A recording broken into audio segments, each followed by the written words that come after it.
Il était une fois un jeune homme nommé Adrien. Depuis quelque temps, il avait l'impression que sa vie était un combat constant. Il se débattait avec des échecs, des doutes et des peurs qui semblaient le submerger comme une tempête sans fin. Chaque jour, il se demandait pourquoi tout était si difficile et pourquoi le bonheur semblait toujours lui échapper. Un jour, après avoir entendu parler d'un vieux sage vivant près d'un port, Adrien décida de partir à sa rencontre. On racontait que ce sage passait ses journées à observer la mer et qu'il avait appris de ces vagues des leçons profondes sur la vie. Lorsqu'Adrien arriva, il trouva le vieil homme assis sur un rocher, contemplant l'horizon où le ciel et la mer se confondaient. Le jeune homme s'approcha lentement, hésitant, puis dit « Grand sage, j'ai tant de questions, mais une seule me tourmente plus que toutes les autres. Comment puis-je trouver la paix dans un monde aussi incertain ?» Le vieil homme tourna son regard vers lui et lui fit un signe de la main. « Viens avec moi, nous allons faire une promenade en mer. » Intrigué, Adrien suivit le sage jusqu'à une vieille barque attachée à un pieu. L'homme monta à bord avec agilité, malgré son âge avancé, et invita Adrien à le rejoindre. Puis, il détacha la corde et laissa la barque dériver lentement sur l'eau calme. « Regarde la mer, Adrien, » dit-il en désignant la surface de l'eau. « Aujourd'hui, elle est paisible. » Adrien observa l'étendue bleue, d'une tranquillité parfaite, reflétant le ciel sans la moindre ride. Mais demain, ou peut-être même dans une heure, elle pourrait être en furie. C'est ainsi qu'elle est faite. Elle change constamment. Le sage plongea sa main dans l'eau et la laissa glisser entre ses doigts. La vie est comme cette mer, Adrien. Parfois calme, parfois agitée. Mais elle est toujours en mouvement. Adrien fronça les sourcils. Que dois-je faire, alors? Le sage sourit. Beaucoup de gens passent leur vie à lutter contre les vagues, à vouloir que la mer soit toujours calme. Mais c'est une illusion. La vraie sagesse, c'est d'apprendre à naviguer. Il tendit une rame à Adrien et lui demanda de ramer en ligne droite. Adrien s'exécuta, mais il se rendit vite compte qu'il dérivait, peu importe ses efforts. « Pourquoi n'arrive-je pas à garder une trajectoire parfaite ?» demanda-t-il, frustré. « Parce que la mer est vivante, » répondit le sage. « Tout comme la vie, peu importe ta volonté, il y aura toujours des forces extérieures qui t'influenceront. » Il marqua une pause, puis ajouta. « Regarde les marins expérimentés. Ils ne se battent pas contre le vent et les vagues. Ils les utilisent. Ils s'adaptent, ajustent leur cap, mais ne résistent pas inutilement. » Adrien resta pensif. « Mais comme puis-je faire cela dans ma propre vie ?» Le sage prit un caillou et le jeta à l'eau.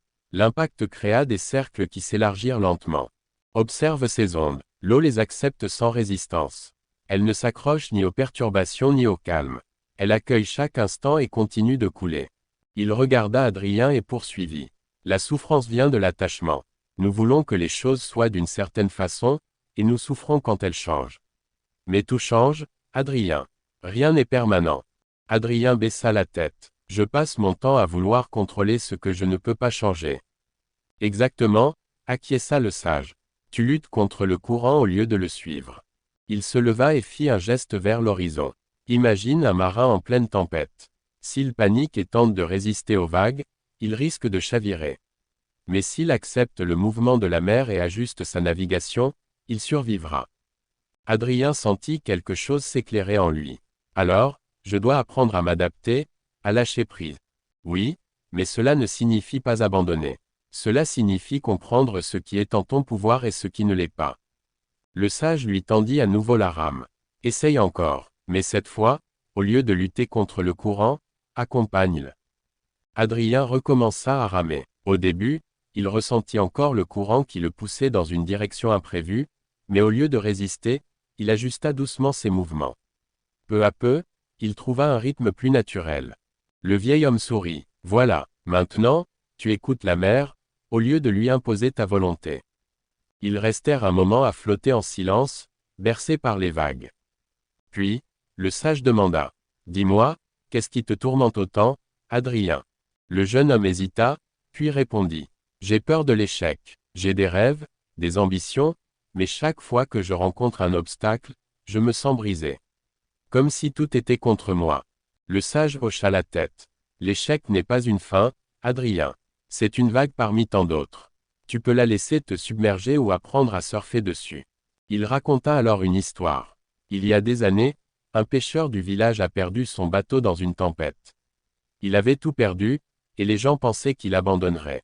Mais au lieu de se lamenter, il a pris un petit radeau et est allé pêcher près du rivage. Peu à peu, il a reconstruit sa vie, et aujourd'hui, il possède une flotte de bateaux.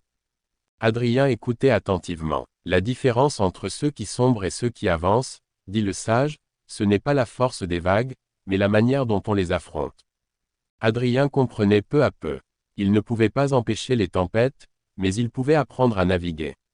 Ils rentrèrent au port. Alors qu'ils accostaient, Adrien se tourna vers le sage. « Merci, dit-il. Je crois que je comprends. » Le vieil homme sourit. « Souviens-toi, Adrien, observe tes pensées comme la mer. Ne t'attache ni aux tempêtes ni aux moments de calme. Tout passe. Trouve la paix en naviguant avec ce qui est. » Adrien repartit, le cœur plus léger. Pour la première fois depuis longtemps, il ne cherchait plus à contrôler chaque aspect de sa vie.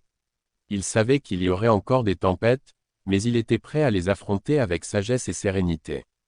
La vie est comme la mer, elle est imprévisible, changeante, parfois douce, parfois impitoyable. Nous ne pouvons pas contrôler ces vagues, mais nous pouvons apprendre à naviguer avec elles. Trouver la paix ne signifie pas éviter les tempêtes, mais apprendre à danser avec elles. Si cette histoire vous a inspiré, partagez-la avec quelqu'un qui pourrait en avoir besoin. Et rappelez-vous, peu importe les vagues, continuez d'avancer.